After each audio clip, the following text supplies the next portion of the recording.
Korang tahu tak, ada haiwan yang lidahnya lebih panjang daripada kepalanya sendiri? Haiwan tu ialah giant anteater, pemakan semut yang memiliki salah satu lidah paling panjang di dunia.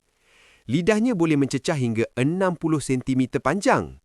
Yang lebih pelik, lidah ni bukan melekat di bahagian tekak, tapi bersambung hampir ke tulang dada.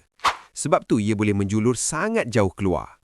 Bila mencari makan, anteater akan memecahkan sarang semut dengan kukunya. Kemudian lidah panjangnya dijulur masuk. Lidah tu bergerak sehingga 160 kali seminit sambil diselaputi air liur yang sangat melekit. Semut dan anai-anai terus melekat seperti magnet. Menariknya, anteater langsung tak ada gigi. Jadi semua makanan ditangkap menggunakan lidah sahaja. Dalam sehari, seekor giant anteater boleh makan hingga 30,000 ekor semut dan anai-anai. Bayangkan, hanya dengan satu lidah, haiwan ini boleh membersihkan satu sarang semut dalam masa beberapa saat je. Menarik kan? Tak ada satu pun yang Allah cipta dengan sia-sia. Follow dan like untuk lebih banyak info menarik.